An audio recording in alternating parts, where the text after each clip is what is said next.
अदालत के फैसले का हम पूरा सम्मान करते हैं और अदलिया को जो भी फैसला अदलिया करेगी हमें पूरा मंजूर है। मगर मैं ये कहता हूँ कि बाबरी मस्जिद का मसला जैसे अदालत में गया वैसे ही ज्ञानवापी का मामला अदालत के अंदर चला गया है। लिहाजा इसको हम चाहते हैं कि हिंदू मुस्लिम पक्ष दोनों लोग बैठ के इस मामले का हल कर लें। अगर से मामले को दोनों धर्मगुरु बैठ जाए, हिंदू धर्मगुरु और मुस्लिम धर्मगुरु, और वहाँ के बाहर के लोग ना बैठे और वहाँ के लोकल लोग बैठे और लोकल लोग बैठ के इस मसले को अगर से देख लें तो मुझे उम्मीद है कि कोई रास्ते का हल निकल सकता है इसका। देखिए, अदालत के ऊपर हमें पूरा भरोसा है। मैंने कहा हम हिंदुस्तान की अदलिया के ऊपर ये नहीं कर सकते कि हमें अदलिया पर, अपनी अदालत पर भरोसा नहीं है। हमें पूरा भरोसा है। मगर कौन सी ऐसी चीज़ है, जब मामला बाबरी मस्जिद का सुप्रीम कोर्ट में चल रहा था तो सुप्रीम कोर्ट ने कहा कि आप लोग कोर्ट के बाहर बैठ के ये फैसला कर दीजिए, और उन्होंने एक टाइम दिया था। वो बात अलग है, वो फैसला नहीं हो पाया। मगर अगर से फैसला बातचीत से हो जाए, इसलिए कि मंदिर हो, मस्जिद हो, गुरुद्वारा हो, चर्च हो, सिनेगाग हो, इमामबाड़ा हो, यहाँ आदमी मन की शांति के लिए जाता है। आर्डर था, आर्डर 711 पर था कि अब ये केस प्रोसीडियर नहीं है, यहाँ नहीं सुना जाएगा, यहाँ इसका विचार नहीं किया जा सकता। इस पर हमारी एप्लीकेशन पड़ी थी, उसी एप्लीकेशन में बहस हुई, वो आज हमारी एप्लीकेशन रिजेक्ट कर दी गई। अब आपका अगला कदम क्या होगा? अगला कदम हमारा होगा, हम इसके आगे जाएंगे हाई कोर्ट, अपील करेंगे इस आर्डर पर। ये कोई फाइनल आर्डर तो है नहीं, ये तो एक एप्लीकेशन का आर्डर डिस्पोजल था।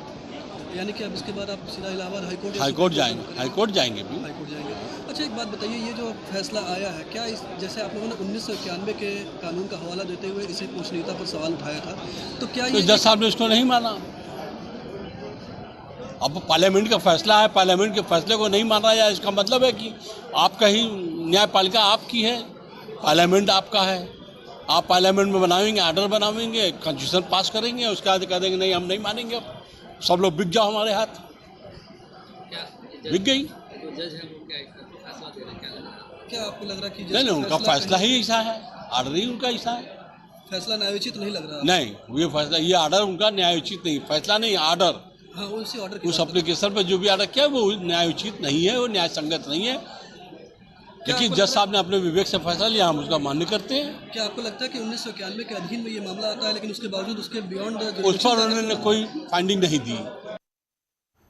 मुस्लिम पक्ष के वकील को आप सुन रहे थे जो कह रहे थे कि हम हाई कोर्ट मूव करेंगे, कोर्ट ने हमारी याचिका को खारिज कर दिया है। साथ ही साथ यहां पर कोर्ट की अवमानना करते हुए भी नजर आ रहे हैं। उनके शब्दों से ये बात प्रतीत हो रही है कि वो कोर्ट के फैसले से संतुष्ट नहीं है, और जिस तरीके के शब्दों का इस्तेमाल कर रहे हैं शायद वो स्वीकार नहीं किए जा सकते हैं। हमारे सहयोगी राजीव लगातार हमारे साथ बने हुए हैं। राजीव, मुस्लिम पक्ष का यह कहना है कि हम फैसले से संतुष्ट नहीं हैं, हाई कोर्ट मूव करेंगे, वहां जाएंगे और अदालत के फैसले को चुनौती देंगे।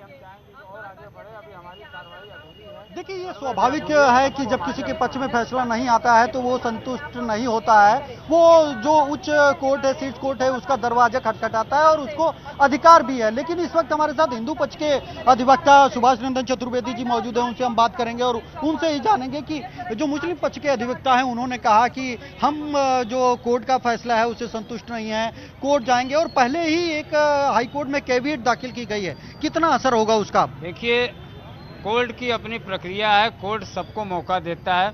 मुस्लिम पक्ष का भी अपना अधिकार है, वो हाई कोर्ट जा सकता है, सुप्रीम कोर्ट जा सकता है, उनका अधिकार है। चूंकि फैसला उनके विरुद्ध आया है, फैसला हमारे पक्ष में आया है, उनकी आपत्ति 7 रूल 11 को माननीय न्यायालय ने खारिज करते हुए इसके तहत उन्होंने कहा है कि नहीं, ये 1991 प्लेसेस ऑफ वर्शिप एक्ट कहीं से इस दावे को बाधित नहीं कर रहा है, इसलिए उनकी आपत्ति को खारिज कर दिया है। तो खारिज कर दिया है तो उनका अधिकार है, वो हाई कोर्ट जाएं, सुप्रीम कोर्ट जाएं, वो जाएंगे, एक स्वाभाविक चीज़ है। और हम लोग तो भाई निश्चित है कि यही मुकदमा यहीं चलना है, ट्रायल तो यहीं होना है, तो वो जाएं। अब उसमें समय लग सकता है, लेकिन हाई कोर्ट भी जा सकते हैं, सुप्रीम कोर्ट जाएं।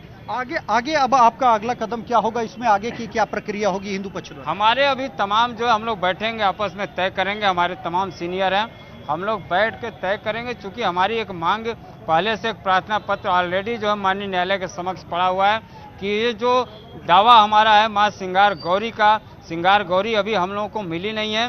वो जो तहखाने बंद पड़े हैं, पश्चिमी गेट से लेकर पूर्वी द्वार तक जिसको बंद कर दिया गया है, उस तहखाने के अंदर तमाम हमारे देवी देवता, माँ सिंगार गौरी, लॉर्ड गणेश, लॉर्ड हनुमान, तमाम लोगों की मूर्तियाँ पड़ी हुई हैं।